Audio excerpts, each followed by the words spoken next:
Bienvenue à toi sur Ciel, mon graphiste, le podcast qui aide les entrepreneurs à comprendre les rouages et autres subtilités réjouissantes de la communication visuelle.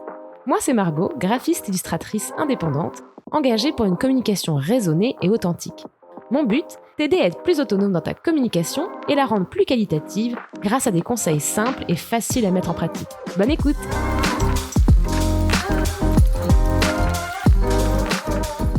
J'aime à dire qu'en matière de graphisme, il y a 100 façons de réussir un projet et 100 façons de le rater. Et la création de logo, évidemment, ne fait pas exception.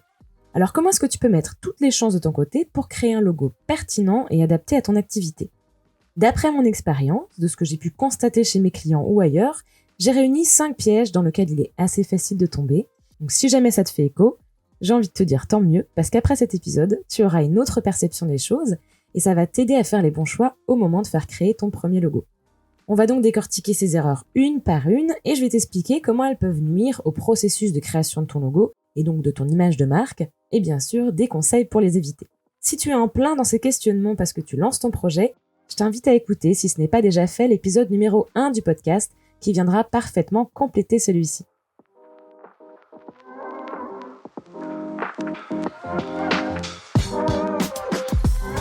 C'est parti avec l'erreur numéro 1. Créer son logo trop rapidement sans prendre le temps de réfléchir à un concept ou une idée qui reflète vraiment son unicité. Si tu te souviens dans le premier épisode de Ciel mon graphiste, je te conseillais de ne pas forcément investir pour la création d'un logo dès le départ de ton activité, mais plutôt d'attendre un petit peu que ton projet se développe, qu'il soit bien lancé sur les rails. Ça te permettait, entre autres, de construire une image de marque sur des fondements beaucoup plus solides. Et je te partageais notamment un exercice pour mettre des mots sur ton activité, tes intentions en tant qu'entrepreneur, dans l'objectif d'aller explorer des pistes créatives qui soient plus pertinentes et plus abouties pour créer ton futur logo. Parce que le but, c'est de trouver comment refléter visuellement la valeur ajoutée de ton activité, ce qui fait que ton entreprise ou ton projet ne ressemble pas à un autre. Pour créer un logo qui aura plus d'impact, plus de résonance auprès des gens que tu souhaites toucher. C'est donc logique que je commence par t'avertir sur les dangers d'un logo trop peu réfléchi ou pas assez personnalisé, parce que le risque évidemment, c'est de t'apercevoir très vite que ton logo ressemble à beaucoup d'autres ou ne déclenche pas d'émotion chez tes cibles par exemple. C'est aussi le risque de passer à côté de tes objectifs de communication, voire de créer un logo qui est pas très pratique ou pas très fonctionnel pour répondre à ta stratégie globale. Donc si tu as hâte de créer ton logo, que tu es sûr de toi, de ton concept, veille quand même à maturer un petit peu les idées que tu as en tête, à les approfondir. Si tu peux faire appel à un graphiste pour t'accompagner, c'est encore mieux parce que tu vas pouvoir lui partager tes idées pour qu'il ou elle te guide vers ce qui va être le plus pertinent et t'aide à donner vie à ce concept visuel. Si au contraire tu es un peu perdu dans tes idées, justement, fais confiance au processus et reste ouvert aux pistes créatives que le graphiste peut te proposer d'explorer. Il y a de fortes chances que des choses auxquelles tu n'aurais pas pensé peuvent en fait vraiment venir valoriser ton projet. En tout cas, mon conseil, c'est de ne pas foncer tête baissée dans la création de ton logo. Cherche d'abord à trouver ce qui fait ta force en tant qu'entreprise, ton originalité en tant qu'entrepreneur, pour vraiment venir construire quelque chose de cohérent et d'unique.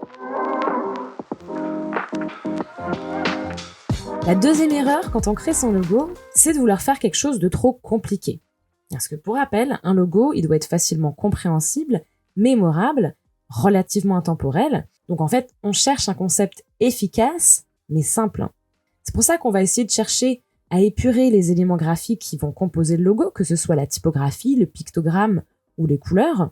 Si on parle des couleurs, justement, tu as déjà dû entendre que, en général, pour un logo, on limite les teintes à 2 ou 3, parce que l'objectif, c'est de mettre en avant des couleurs fortes et distinctives qui vont aider à identifier ta marque et ton univers.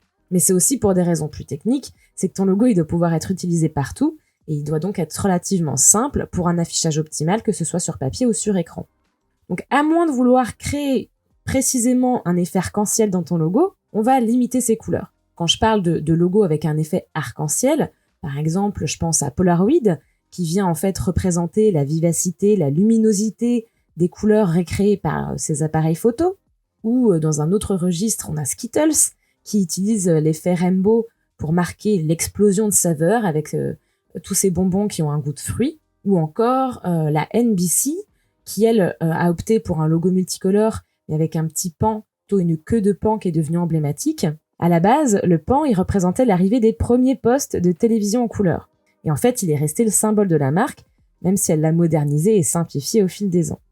Là, ce choix-là ont été faits avec un vrai sens par rapport au message, par rapport aux valeurs, par rapport aux produits aussi de ces marques et de ces entreprises. Mais si ça n'a pas un sens justement vraiment profond et pertinent, je te conseille vraiment de rester dans la simplicité et de limiter les nuances et les teintes que tu vas mettre dans ton logo.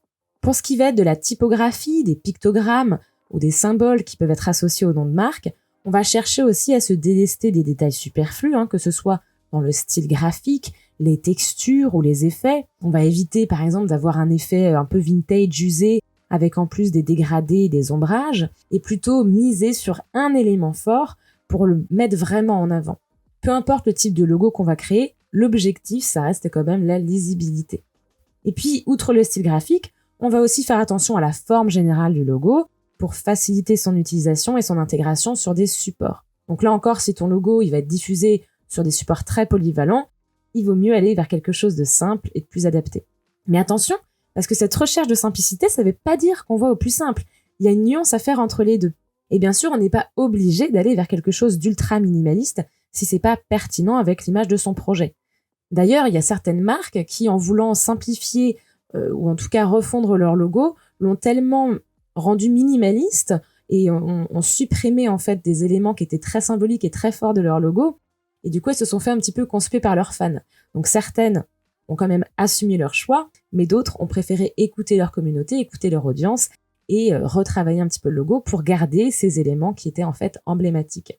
De toute façon, en graphisme ou même en design de façon générale, si ce que tu vois paraît simple et évident, c'est que justement, il y a eu du travail, il y a eu de la recherche, des idées créatives qui ont été explorées pour que le résultat final te donne cette illusion de simplicité. On passe à la troisième erreur à ne pas faire quand tu crées ton logo. En fait, elle fait directement écho à ce qu'on vient de dire avec l'erreur numéro 2, parce que éviter la complexité inutile, c'est aussi comprendre et accepter que tu peux pas tout exprimer, tout expliquer ou tout montrer dans ton logo. Comprends par là que ton logo, il n'a pas à être littéral ou interprété au pied de la lettre. Si c'était le cas, Hermès, ce serait le nom d'un lobby anti-voiture qui prône le retour au transport à cheval, et la vache qui rit, ce serait le résultat d'une expérience animale qui aurait très très mal tourné. On pourrait vraiment décrire plein de logos comme ça de façon absurde, mais en tout cas, ça démontre bien qu'on peut chercher à être plus conceptuel, abstrait, tout en partageant quelque chose de fort et de propre à sa marque. Si je reprends le logo de la marque Hermès, parce qu'il est assez connu quand même, avec son cheval élégant, sa calèche, on pourrait, de prime abord, ne pas vraiment comprendre sa signification. Parce qu'aujourd'hui, en fait, il y a plein de personnes qui connaissent la marque pour ses produits de luxe dans la mode, ou même ses parfums, par exemple, en fonction de tes références, sans savoir qu'en fait, la marque, elle s'est d'abord illustrée comme un créateur de harnais et de selles sur mesure pour les chevaux. Donc ce choix de garder ce cheval qui est devenu emblématique, ça nous montre aussi l'intention de la marque, qui a choisi de mettre en avant son savoir-faire, son histoire, donc cette longévité, qui finalement est la genèse de son succès actuel. Et toi, tu peux tout à fait adopter une réflexion similaire pour ton logo, en venant refléter ton unicité à travers des symboles ou des références visuelles fortes. T'es pas obligé de représenter littéralement ce que tu fais ou ce que tu offres, mais peut-être plutôt les valeurs incarnées par ton projet, une vision, un art de vivre ou les ambitions qu'il porte. Ça paraît évident dit comme ça, mais je rencontre beaucoup de gens qui ont peur qu'on comprenne pas directement ce qu'ils font à travers leur logo. Et il faut vraiment envoyer valdinguer cette crainte parce que c'est pas une obligation. Ton logo, il a pas vocation à tout expliquer et tout raconter sur ta marque. Ou du moins pas forcément dans une première lecture. Admettons que tu débarques sur Terre demain sans rien connaître de la vie d'aujourd'hui, est-ce que tu pourrais deviner que Nike vend des articles de sport ou que le fantôme de Snapchat, c'est la mascotte d'un réseau social très prisé chez les jeunes? Je pense que non. Et c'est pas un problème, parce qu'un logo, il n'a pas apporté tout seul sur ses petites épaules une identité de marque entière. Il prend vie à travers un univers plus complet, qui soit visuel, mais aussi même sonore ou sensoriel. Si on reprend l'exemple de Snapchat, avec le choix du petit fantôme, ça prend tout son sens une fois qu'on sait que la particularité de ce réseau social, c'est de partager des photos éphémères qui disparaissent au bout de quelques secondes. Pourtant, on a quelques indices dans le nom, avec le mélange des mots snapshot qui signifie photo instantanée en anglais, et chat pour le côté social, partage, échange. Donc on voit bien que le nom et le pictogramme, qui est aujourd'hui pourtant très connu, ils se répondent en écho et se complètent pour illustrer un concept de façon originale. Mais pour autant, il intrigue parce qu'il n'explique pas tout dès la première lecture. Donc parfois, il faut connaître davantage une marque ou son univers pour comprendre toutes les subtilités ou les références un petit peu cachées dans son logo. Il y a même certaines entreprises qui en jouent, en dissimulant des symboles dans le leur qui nous échappent clairement au premier coup d'œil. Pour les exemples les plus connus, il y aurait l'ours de Toblerone, qui est caché un petit peu dans la montagne, le C de Carrefour ou même encore la flèche de FedEx. Mais il y a aussi, par exemple, dans le logo Lafayette, les 2 T qui sont stylisés pour former la tour Eiffel. Il y a un cycliste aussi qui apparaît dans le logo Tour de France, si on regarde bien. Il y a un parieur aussi qui tend des billets sur le logo PMU, qui est un peu dissimulé en espace négatif derrière le cheval au galop. Il y a vraiment plein d'exemples comme ça à trouver sur Internet. Je t'invite à regarder, parce qu'en fait, c'est super sympa et intéressant de redécouvrir des logos qu'on croit connaître, parce qu'on les voit un petit peu partout, mais dont bien souvent, finalement, on ne connaît pas l'origine. L'erreur numéro 4 maintenant, c'est de vouloir plaire à tout le monde, demander trop d'avis au moment de la création de ton logo. Donc là, je m'adresse à toi clairement si c'est la première fois que tu vas créer ton logo. Ne cède pas à la tentation de vouloir des avis unanimes. Dans le processus de création avec un graphiste, on va te proposer plusieurs pistes, tu en choisis une et vous l'approfondissez ensemble jusqu'à arriver effectivement à une version finale. Mais si à un moment donné tu hésites entre plusieurs propositions ou si tu veux être sûr de toi avant le dernier tour de modification par exemple, naturellement tu vas vouloir demander l'avis de personnes que tu connais. Et là parfois c'est le drame parce que tu vas recevoir des avis très différents. Certains adorent, d'autres vont dire « Ah oui, mais j'avais pas vu ça comme ça, pourquoi t'as pas plutôt choisi cette couleur ?» ou en fait, tu vas te mettre à douter et tu remets tout en question alors que jusque-là, t'étais super satisfaite du processus de création et du résultat et t'avais qu'une hâte, c'était d'utiliser ton logo.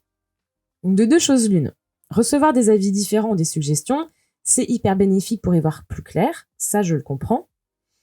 Mais ces avis, ils doivent être constructifs et donc pour ça, ils doivent être un petit peu plus objectifs. Et bien souvent, c'est pas le cas parce que les gens vont te répondre en faisant appel à leur goût, à leur perception et à leurs références, qui sont parfois très différentes des tiennes. Donc mon avis, si ça t'arrive un jour, c'est choisis plutôt un panel restreint, que ce soit de ta communauté si tu en as une, ou de tes connaissances, qu'elles soient personnelles ou professionnelles, mais choisis parmi des personnes qui te connaissent bien, qui comprennent ton activité et les intentions avec lesquelles tu veux la développer. Et ensuite, si tu veux vraiment obtenir des avis constructifs, je te conseille de poser des questions ciblées et assez fermées.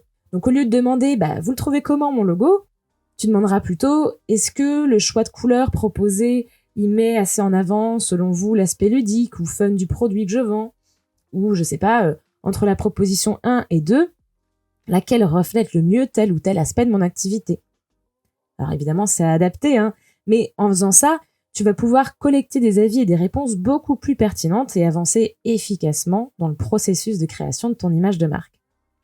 Dans tous les cas, garde bien en tête que tu ne pourras pas toujours faire l'unanimité et tu dois assumer les choix graphiques que tu fais parce que tu les as faits pour une raison. Et au bout du compte, cette identité, ce logo, c'est toi qui dois l'incarner, c'est toi qui dois le faire vivre, l'utiliser et le défendre.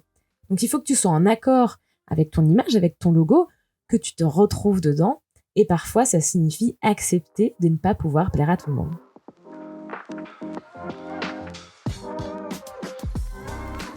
Pour finir cet épisode, je te partage un dernier point de vigilance quand tu crées ton logo. Pense-le pour durer dans le temps. Et oui, parce que même si un logo a une durée de vie limitée, qui va évoluer au fil de ton activité, il doit quand même pouvoir vivre quelques années au moins. Il faut donc que tu anticipes un petit peu l'utilisation que tu vas en faire. Et ça passe par plusieurs points. D'abord, c'est de créer un logo qui se décline aisément en termes de format, de taille, de couleur. En d'autres termes, fais bien attention à prévoir ces différentes versions, même si sur le moment tu penses que tu n'en auras jamais besoin. C'est pas pour rien qu'un graphiste te fournit une valise logo très complète, c'est qu'à un moment ou un autre, tu pourras avoir besoin d'un format spécifique pour utiliser ton logo sur un support en particulier et de façon optimale. Si tu veux approfondir ce sujet, il y a l'épisode 10 où je détaille tous les fichiers que tu reçois avec ton logo à sa création. J'en profite aussi pour t'expliquer dans quelle situation il faut utiliser cette version plutôt qu'une autre. Donc si tu ne sais pas de quoi je parle, mets-le dans ta file d'attente, il te sera sûrement utile. Parce que cette erreur, elle est rattrapable, en général, on peut toujours retravailler un logo, mais potentiellement, c'est du temps et de l'argent perdu. Ça passe aussi par une recherche d'intemporalité, comme je disais un petit peu plus tôt dans l'épisode. Attention à ne pas céder aux sirènes des tendances. Surtout en matière de graphisme, ça bouge très vite, et donc baser ton logo sur un style en particulier juste parce qu'on le voit partout en ce moment, et que c'est à la mode, c'est un petit peu risqué. Tu veux créer un logo qui soit actuel et en accord avec son temps, mais reste concentré sur tes objectifs et les messages que tu veux partager. D'autant plus que si tu crées un logo qui va vraiment répondre à une tendance actuelle, ça peut aussi très vite dater ton logo et le rendre obsolète une fois que cette tendance est passée de mode.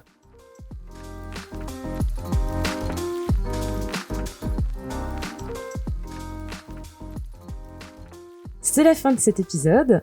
Alors j'ai voulu te partager les erreurs que j'ai le plus rencontrées. Il y a sûrement d'autres points d'attention qu'on pourrait citer, et si tu penses à des pièges en particulier que tu as pu rencontrer peut-être, n'hésite pas à me les partager. En tout cas, je te remercie de m'avoir écouté jusqu'au bout et j'espère que tu as trouvé ce sujet intéressant.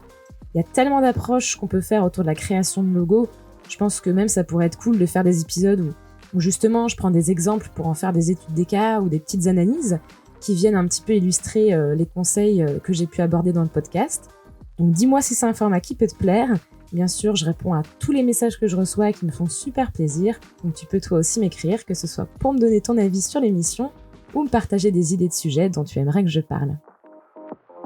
Si cet épisode t'a plu, partage le podcast, abonne-toi ou mets-lui des étoiles. C'est le meilleur moyen de me soutenir. Merci!